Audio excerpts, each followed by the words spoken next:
na sua palavra, porque as pessoas que permanecem em Jesus e na sua palavra são pessoas que dão fruto. Nós estamos em 2025, o ano de dar frutos. Frutos são resultados em todas as áreas da nossa vida. E eu quero então continuar aquilo que nós vemos meditando, porque temos aprendido que se permanecermos em Jesus, na sua palavra, crescermos em sermos amigos de Deus, sairmos da multidão e entrarmos como discípulos, nós crescemos em orações respondidas.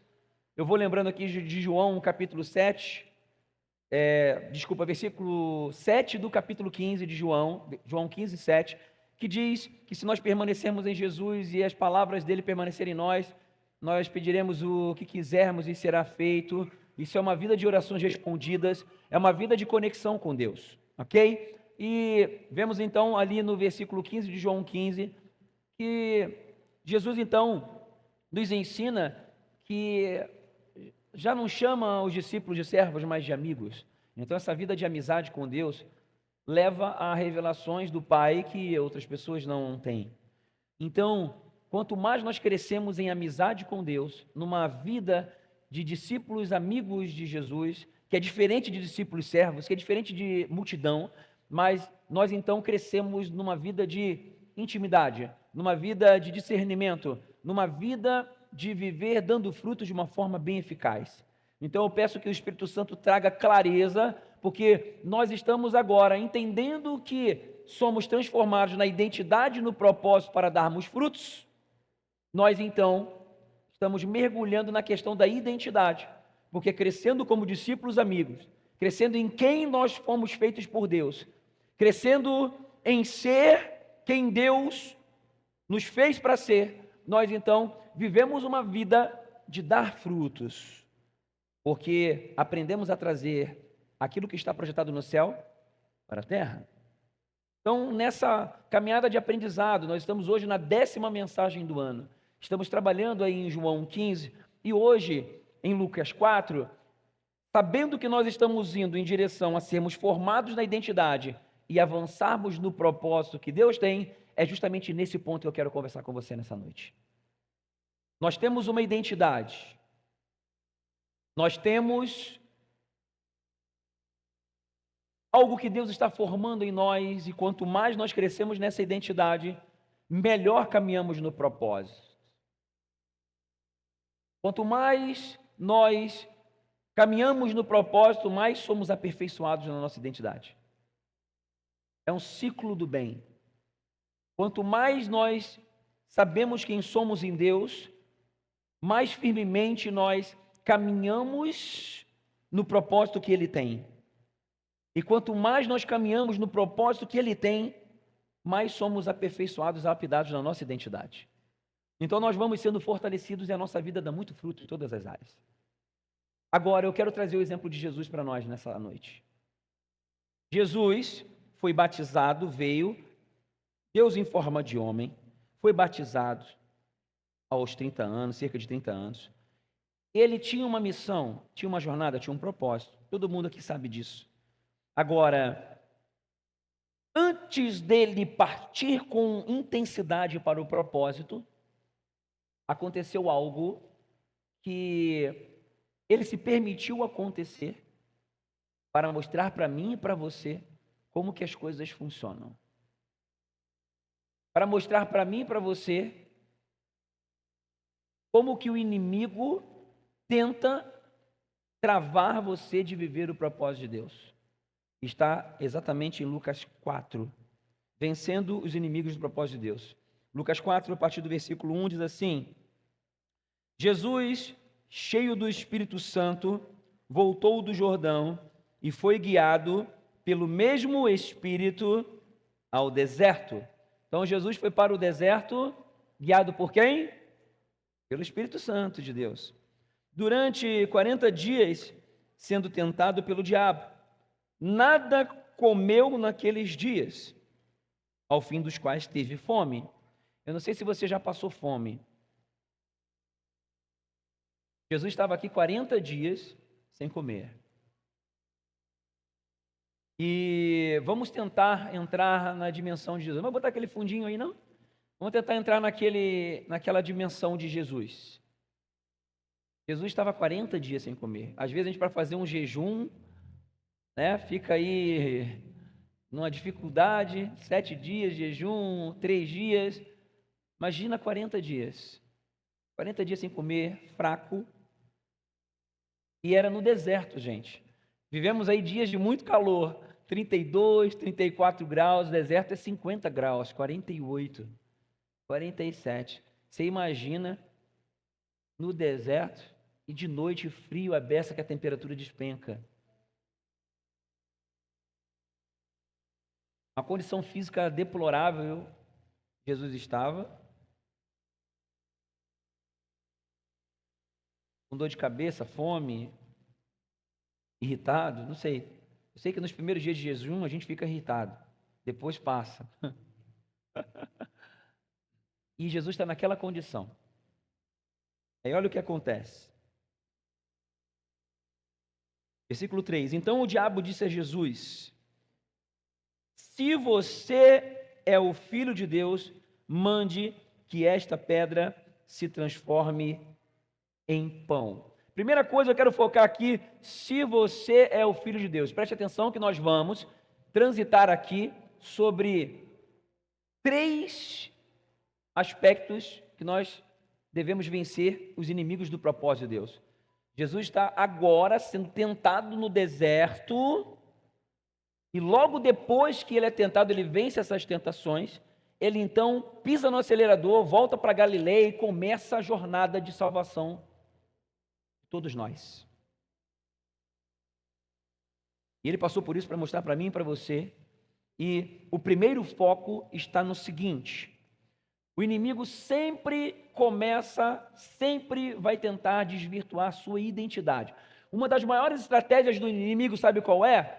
Tentar fazer você se enxergar menos de quem você é em Deus. Tentar fazer você se enxergar cada vez mais um ser humano natural e menos espiritual. Tentando fazer você se prender às coisas deste mundo, sendo mais da terra e menos do céu. Porque em Jesus nós temos a condição de vivermos como filhos de Deus. E ser filho de Deus não é ser qualquer pessoa. Então, pega aí esse atalho, essa estratégia do inimigo. O inimigo vai sempre tentar incitar você, te induzir sobre quem você é, a sua identidade em Deus. Se você é filho de Deus, mande que esta pedra se transforme em pão. Eu pergunto para você, Jesus estava 40 dias com fome, se arrastando, e ele tinha poder para transformar a pedra em pão, sim ou não? Jesus tinha o poder de olhar para uma pedra toda empoeirada, suja, fazer assim, ó, e aquela pedra saía aquele cheirinho de pão que saiu do forno. Sabe aquele cheirinho de pão quentinho saindo do forno? Jesus poderia fazer isso. Então o inimigo está ali tentando induzir Jesus a suprir uma necessidade básica. Jesus tinha o poder de fazer aquilo. O inimigo usa uma verdade. Você é filho de Deus e você pode transformar a pedra em pão. Então, se são 2 verdades, qual é o problema nisso? Já parou para pensar? E normalmente o inimigo, para enganar uma pessoa, para tirar a pessoa do caminho, utiliza uma verdade para levar a uma mentira, a desviar do propósito de Deus. Ele vai tentando induzir a pessoa a sair de quê? Do campo de confiança e dependência de Deus. Jesus tinha o poder para transformar a pedra em pão, mas o que está em jogo aqui é o quanto ele iria permanecer em dependência e confiança em Deus numa situação de necessidade básica, necessidade física, necessidade material, é uma tentação no nível do corpo. Eu arrisco dizer que 90% das pessoas, dos cristãos, caem nessa estratégia do inimigo. Porque quando se deparam com uma necessidade física, saem da condição de dependência e confiança. E perdem a oportunidade de avançar no propósito que Deus tem. Isso é quando se fala sobre dinheiro, emprego, bens materiais, benefícios. Uma pessoa só permanece no propósito de Deus e no caminho das promessas através de confiança completa, através do agir sobrenatural de Deus. Quanto mais nós confiamos em Deus, quanto mais nós permanecemos em confiar, mais nós temos oportunidade de experimentar do sobrenatural de Deus e com isso nós avançamos no propósito que Ele tem. Deus quer entrar em ação, mas muitas vezes nós bloqueamos a ação de Deus. Você sabe o que aconteceu depois que Jesus passou pelas tentações? Ele foi servido. Foi servido pelos anjos. Experiência sobrenatural. Mas se ele tivesse transformado a pedra em pão, nada iria acontecer. Então tem propósitos na nossa vida que são desviados, porque em algum momento nós damos a oportunidade para o inimigo de tentar nos fazer, nos enxergar menos de quem nós somos em Cristo. Ele vem com enganos, e muito bem fundamentado na palavra, para nos levar a uma reação errada, reação na qual nós saímos do campo de dependência e confiança completa de Deus. Grave, esse primeiro é o primeiro foco. Eu vou falar sobre uma área, uma área bem polêmica, eu quero falar aqui, porque nós poderíamos falar sobre várias áreas, mas eu fui direcionado pelo Espírito Santo de falar sobre esta área. Eu vou falar uma palavra que incomoda muita gente, porque fala exatamente dessa área do campo de necessidade. Fala exatamente de uma atitude dos filhos de Deus, que é uma das atitudes que revelam a intensidade de dependência e confiança no agir sobrenatural de Deus na área da necessidade física, na área da necessidade material, que é sobre o dízimo. Uma palavra tão estranha, que às vezes algumas pessoas já ficam armadas quando fala isso, porque fala de dinheiro. E aí é meio estranho, porque a gente vê tanta coisa feia por aí, a gente vê tanta ganância, a gente vê, mas vamos falar da palavra. Por que nós ficamos receosos? Por que lá no começo da minha conversão, no primeiro ano da minha conversão, eu fiquei receoso? Por quê? Porque eu tinha alguns medos com relação, eu não conhecia Deus como eu passei a conhecer depois.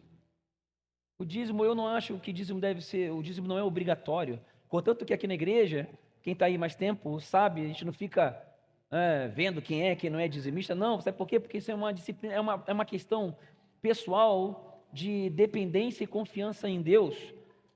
As pessoas não devem entregar dízimo por obrigação. As pessoas não devem entregar dízimo com medo de não. A pessoa deve ter isso como uma expressão de amor e confiança em Deus, de dependência em Deus. Esse é o real significado. E fazer isso de coração, não achando, isso aqui vai faltar. Sabe, uma pessoa que vive ainda nesse estágio, uma pessoa que não entrou num nível de certeza e confiança, porque se eu perguntar para todo mundo, se eu perguntar para todos aqui, se eu falar assim, Deus tem poder, será que Deus tem poder de suprir aqueles 10% se você entregar na casa dele? Todo mundo vai falar aqui, claro que Deus tem poder. Então por que você não entrega? Aí a gente vai mais fundo. Tem várias questões, várias objeções. Cada pessoa tem a sua objeção. E está tudo certo. Agora, Malaquias 3:10. Eu quero falar sobre isso, gente. É um assunto que eu nem gosto muito de falar, viu?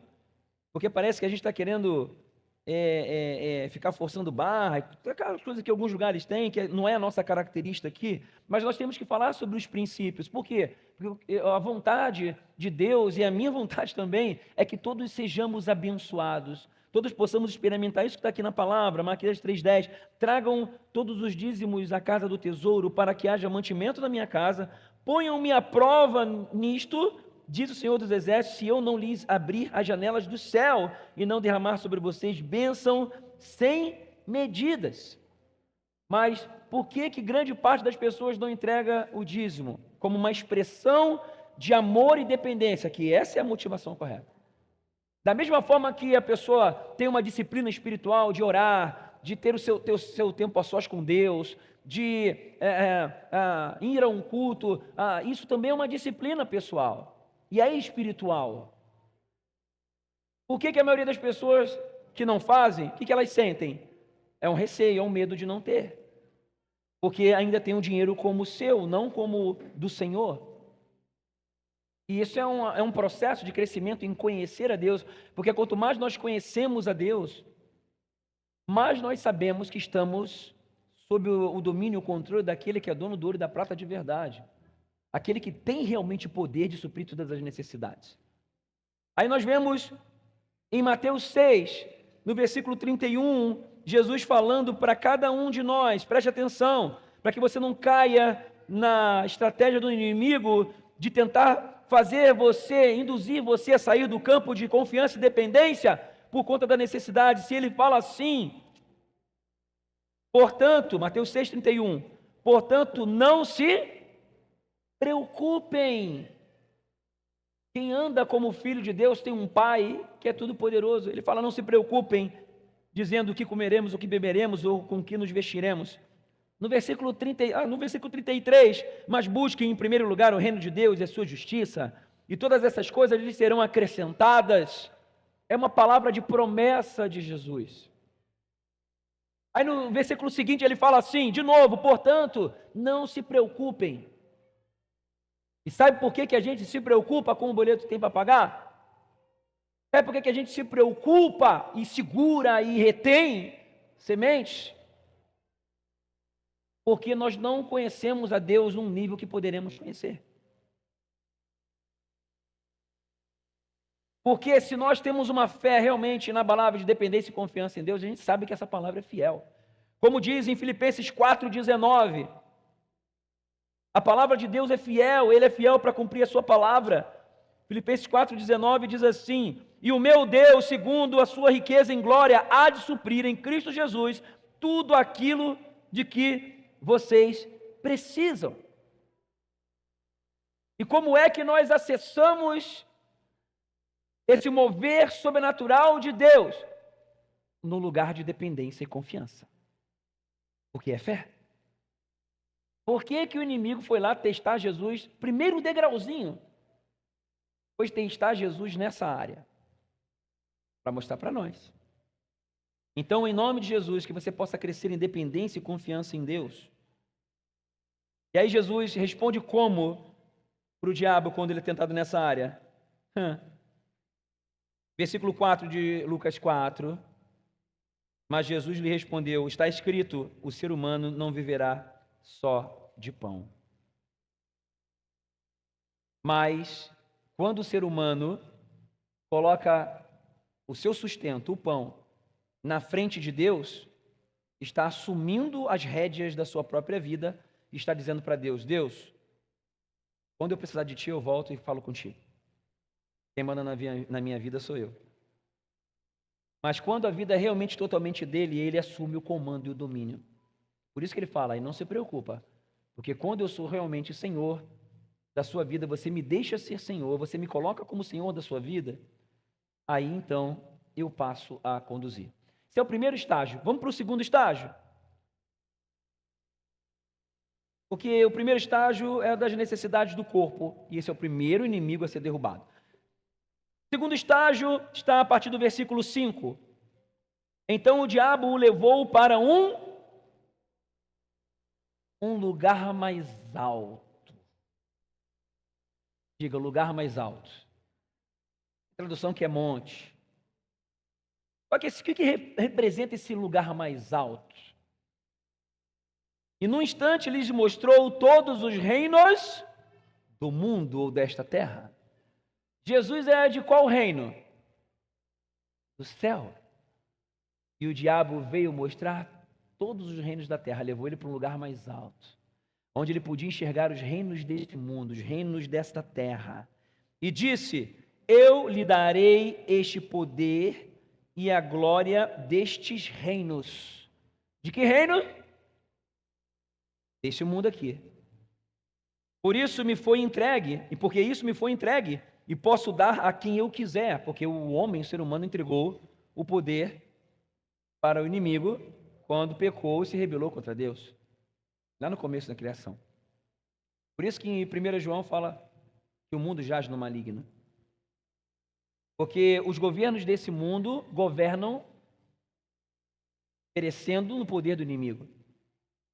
Mas Jesus é do reino dos céus. E os filhos de Deus são governados pelo reino dos céus. Eu sou governado pelo reino dos céus. Eu sou do reino dos céus e vivo aqui na terra com uma missão. Missão de ser filho de Deus. E tirar pessoas das trevas e levá-la para a luz. E não é porque eu sou pastor, já era assim antes. Muito antes, quando eu simplesmente fazia parte da igreja que eu congregava. Toda pessoa que aceita Jesus, toda pessoa que passa a ser filho de Deus, recebe o Espírito Santo, passa a viver como filho e filha de Deus. Pode crescer nessa condição e tem uma missão. Tem uma missão de crescer como filho, conhecer Jesus e levar essa luz de Deus, levar a presença de Deus na vida das outras pessoas. Aí o inimigo vem e leva Jesus. Bom, não deu para vencer Jesus na área da necessidade. Mesmo cheio de fome, morto, cansado, quebrado, não deu para vencer o cara na área das necessidades, porque ele ainda lança na minha cara: o ser humano não vive só de pão. O que ele diz aqui para o inimigo? Eu coloco o meu Deus em primeiro lugar. Não vai ser a necessidade que vai me fazer ceder e eu perder os propósitos de Deus que está aí na minha frente. Aí ele então leva Jesus para o lugar mais alto, mostra os reinos. O lugar mais alto, sabe o que é? O que representa? Existe um lugar alto aí dentro do teu coração. O lugar mais alto representa aquilo que proporciona poder, aquilo que proporciona satisfação, aquilo que proporciona prazer. Todos nós temos lugares altos nos quais o inimigo tenta nos levar para que possamos ceder à satisfação, ao prazer, ao poder, ao status que esse lugar alto nos proporciona.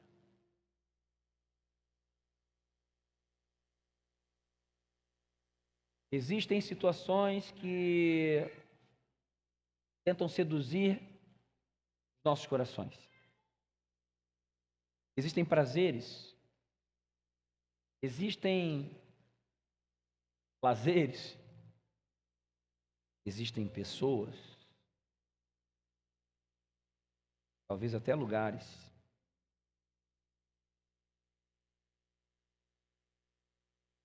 E nós estamos vivendo numa geração que é hiperestimulada exatamente nisso. Quem aqui tem mais de 30 anos de idade vai se lembrar de que o mundo não era há 20 anos atrás, há 15 anos atrás, como é hoje. Nós não tínhamos tanta informação como temos hoje. Nós não precisávamos, ou melhor, não precisávamos ficar vendo tantas notificações no celular. Por que a gente fica? Porque desperta a nossa curiosidade, porque relaxa. porque traz um certo prazer. Nós estamos numa geração dopaminérgica, estudos estão dizendo. Você é estimulado através de várias formas, estimulado a níveis de dopamina, ocitocina, que é o hormônio do amor, a níveis de serotonina, que é a substância da satisfação, do bom humor, né? Então você é estimulado, é hiperestimulado.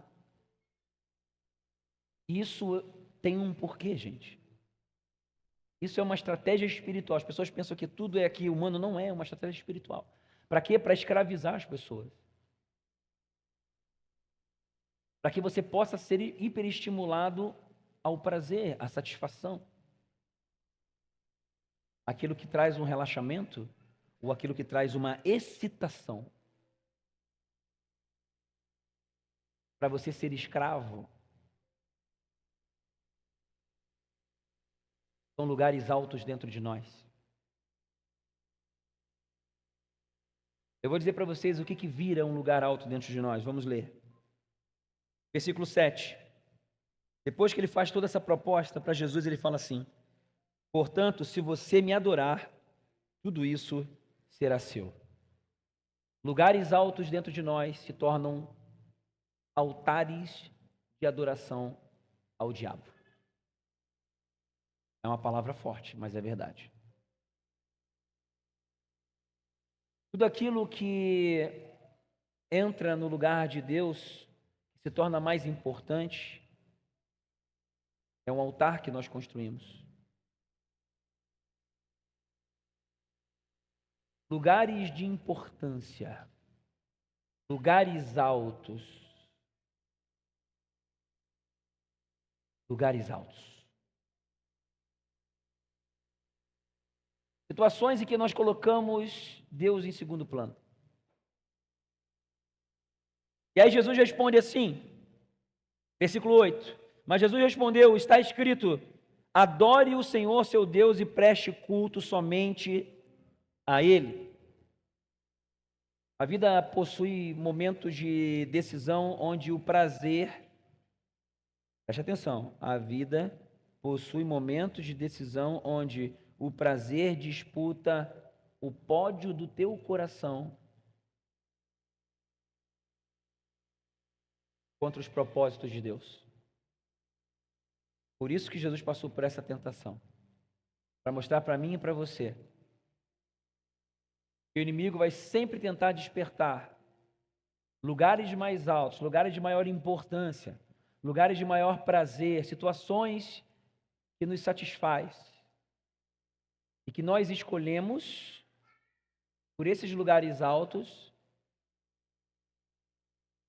e deixamos Deus para trás.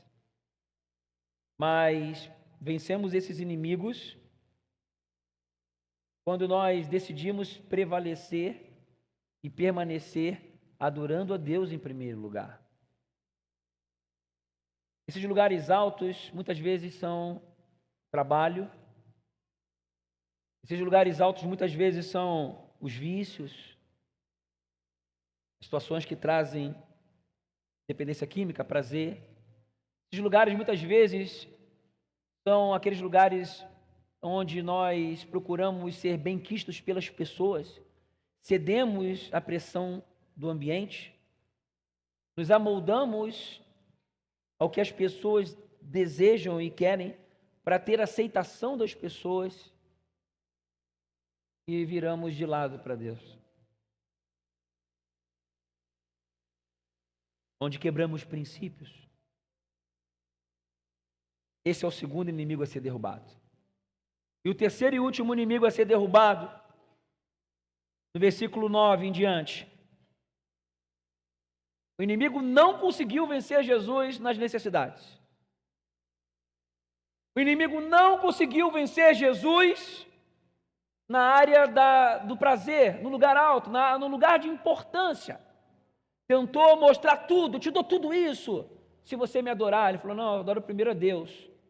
Tudo isso aí não é mais importante para mim, não me satisfaz, porque é o meu Pai que me satisfaz. E aí, então, ele vai para o terceiro, E aí agora eu quero chamar a atenção para você que já tem uma caminhada com Jesus. Você que é uma pessoa que se doa em ministério. Você que é um mobilizador na igreja local, você que é um mobilizador de grupo de crescimento, você que é um mobilizador de ministério, você que faz parte de ministério, você que já entrou num nível de se doar para Deus, você é uma pessoa que talvez não tenha problema na área das necessidades, você discerne muito bem e você não entra mais nessa armadilha, você é uma pessoa desprendida das coisas desse mundo, você é uma pessoa lançada em Deus, você está nessa condição, nesse nível, você é uma pessoa que é um adorador em espírito e em verdade, uma pessoa que é difícil cair em relação ao lugar alto, você é uma pessoa que é lançada realmente em Cristo, ama o reino de Deus, tem fome e sede da presença, ok, essa palavra para você.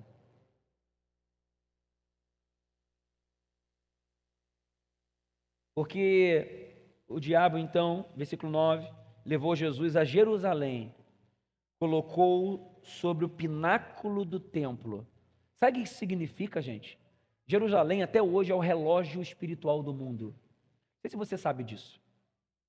Várias profecias vêm se cumprindo, profecias bíblicas, e a gente sabe que Jerusalém, Israel, é o relógio do planeta. Então tem várias coisas que acontecem lá que a gente já sabe em que pé que as coisas estão chegando. Já tenho a novilha vermelha. Talvez a maioria não sabe o que significa. O último templo já está sendo projetado, já está projetado.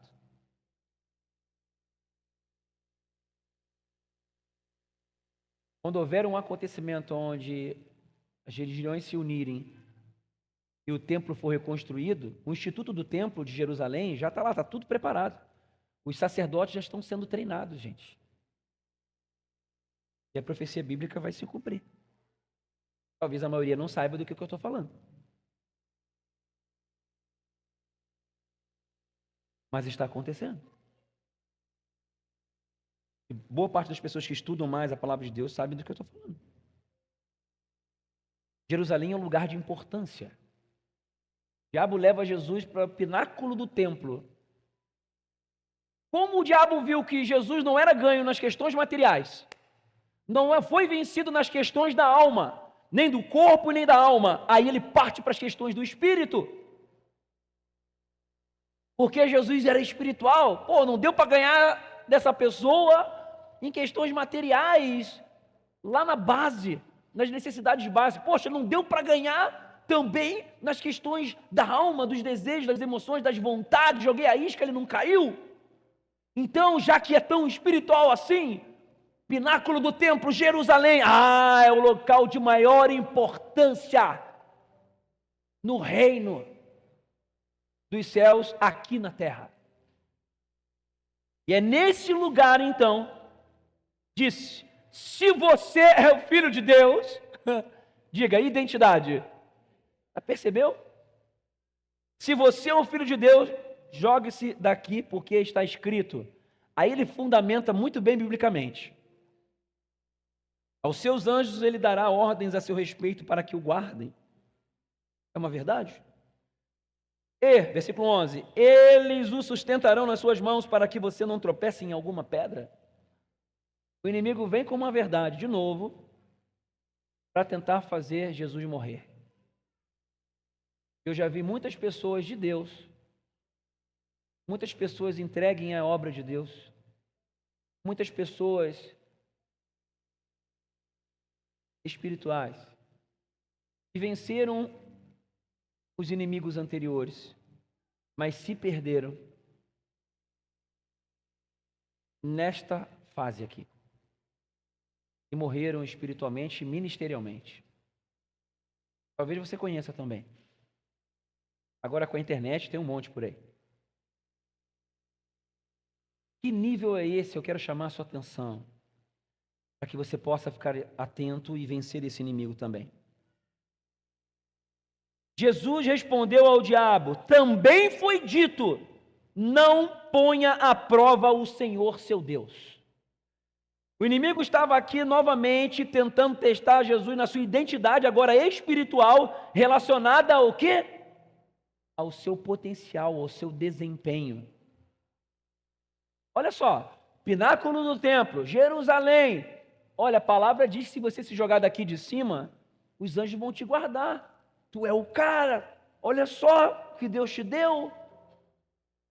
Então, se você se jogar, a palavra vai se cumprir. Eu falo para vocês, se Jesus se jogasse, isso iria acontecer. Tá, onde é que está a estratégia do inimigo aqui então? Sabe qual foi a resposta de Jesus? Aqui a gente entende bem. Ele fala, não põe à prova o Senhor seu Deus. Sabe o que ele está dizendo em outras palavras? Não tenho que provar nada para ninguém. Não tenho que mostrar nada para ninguém. Continuo sendo filho de Deus. A palavra é fiel e ela se cumpre. Eu não tenho que mostrar nada para ninguém para ficar em evidência, para as pessoas verem que eu tenho a presença. E é aqui, justamente aqui, quando o nosso desempenho espiritual ou ministerial é posto em xeque, aí o ego é testado. Nos momentos em que as coisas não dão certo, não acontecem como nós projetamos. No momento em que preparamos lá tudo bonitinho para receber os nossos irmãos do grupo de crescimento, e aí começa a vir as mensagens, não vou poder, não vou poder, não vou poder, não vou poder. E aí não vai ninguém. E aí você prepara para 10 pessoas e aparece uma, duas. Eu vivi um tempo aqui, gente. Hoje nós vivemos um tempo muito bom, graças a Deus. Mas eu tenho algumas pessoas, de manhã tinha mais pessoas das antigas. Mas aqui está a Jussara, deixa eu ver aqui quem é mais jurássico aí. Batistossauro. O Célio Ademir. Quem mais? Tem. Lá no fundo eu já não enxergo mais muito porque está embaçado. A Márcia está lá atrás, o Renato, e daí, todo mundo para comprovar. Testemunha ocular.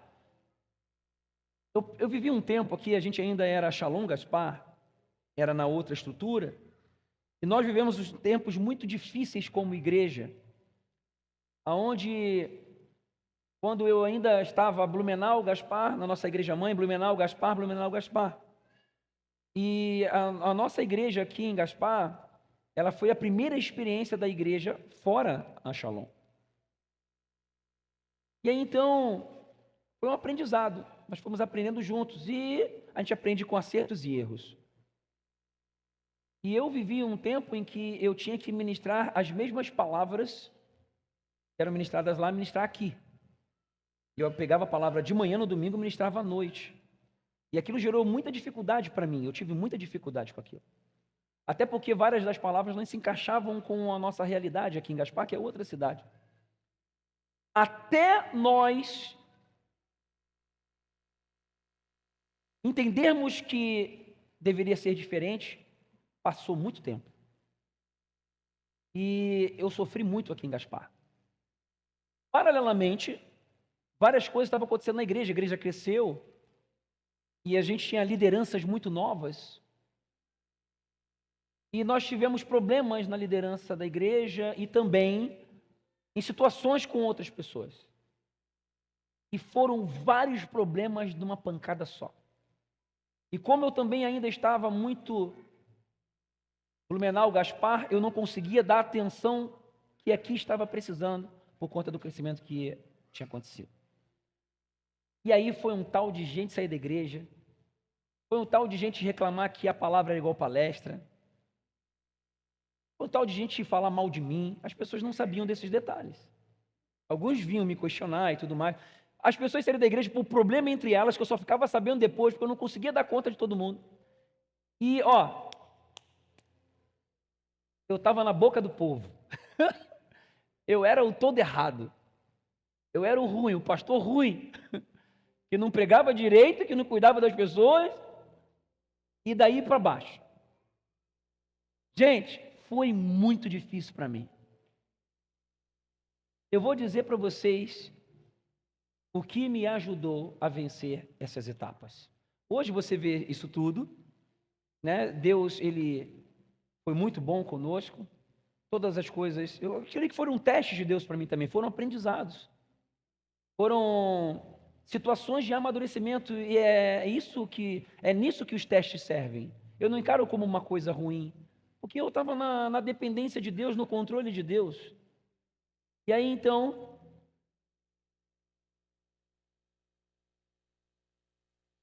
Deus promoveu tudo isso que está acontecendo, e o que me fez vencer foi entender quem eu era em Deus. Eu estava apanhando, eu estava sofrendo. Um monte de gente saindo da igreja.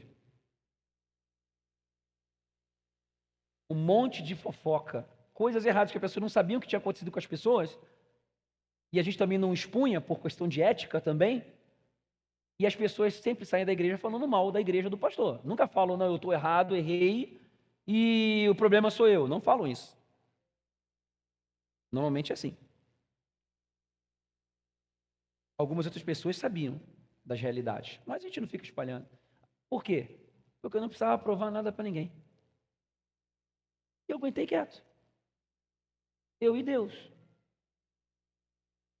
O tempo passou e o tempo falou. O tempo fala. O tempo fala. Deus acertou o que precisava acertar. Deus me corrigiu em áreas que eu precisava corrigir. Tinha algumas coisas que estavam acontecendo que eu precisava melhorar. E eu aceitei a situação como correção de Deus para eu crescer. E entendi sempre que a igreja do Senhor não é minha, então não precisava provar o meu desempenho, o meu potencial para ninguém.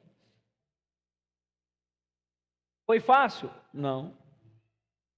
Foi difícil? Bastante. Foi doloroso? Muito. Mas eu passei pelo deserto. E continuei no caminho do propósito. Isso é muito bom. Entender quem você é em Cristo. Para quando o inimigo tentar chegar ali com uma estratégia para te tentar se ver como um fraco, ou tentar te incitar a querer provar para as pessoas, ou quando as coisas não estiverem dando certo, vai tentar te desanimar e falar assim, tu não é um bom líder, você não é tão espiritual assim. São várias estratégias, depende da personalidade de cada pessoa. Ele vem com o mesmo padrão, ele faz algo personalizado na vida de cada um de nós. Lugar das necessidades. Lugares altos.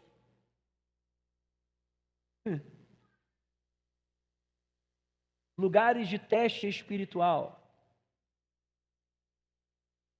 São nesses ambientes que você precisa vencer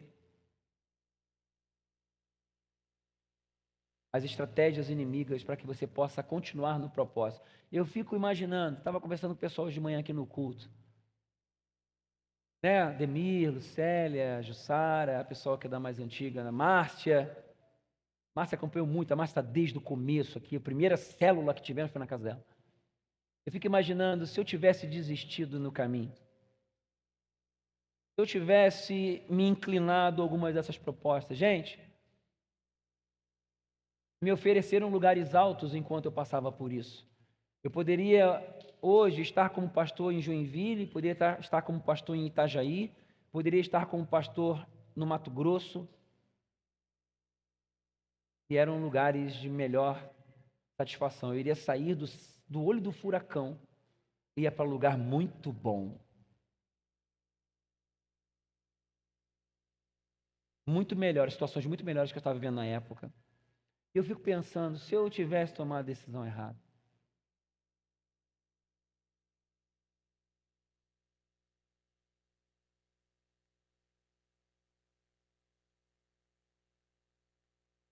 como é que o inimigo age na sua vida em relação às suas necessidades? Como é que o inimigo age na sua vida com propostas de lugares de satisfação, prazer?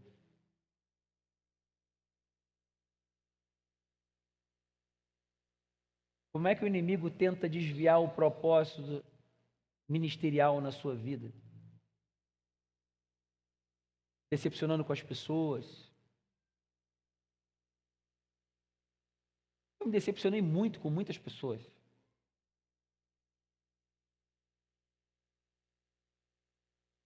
Eu quero orar para que venha uma blindagem no teu coração. O mapa do jogo está exposto para você.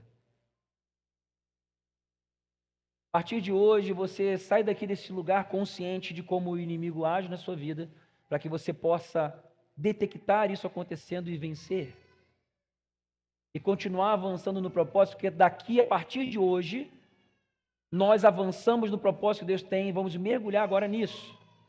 Mas nós não podíamos entrar no assunto de começar agora uma jornada em direção ao propósito sem mostrar como que o inimigo vai agir para tentar travar você. Então agora, consciente disso, você vai se posicionar na unção do Espírito Santo, respondendo como Jesus. O ser humano não vive só de pão. Adore o Senhor, o seu Deus, e preste culto somente a Ele. Não ponha à prova o Senhor, seu Deus. Não tem que provar nada para ninguém. Não quero mostrar nada para ninguém, porque o meu negócio é com o Senhor, é com Deus. Os dons, os talentos, a habilidade, Ele que me deu então. E se não está funcionando, é com Deus também. Se está funcionando, é com Deus também. Os elogios nos provam e as críticas também. Os elogios e as críticas trazem à superfície aonde que o nosso coração realmente está. E que Deus possa ver em você que no seu coração há o desejo apenas de adorá-lo, de estar com Ele, e por conta do amor que Ele tem derramado, você poder desejar derramar desse amor na vida das pessoas e ser usado como instrumento de Deus. É isso que deve nos motivar.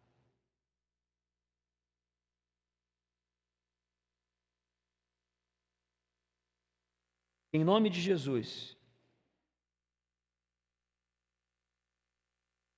nunca, em nome de Jesus, você seja enganado pelo inimigo. Essa é a mensagem do Senhor nessa noite. Que você não seja envolvido em propostas, possibilidades, que possam te desviar daquilo que Deus tem logo ali na frente para você.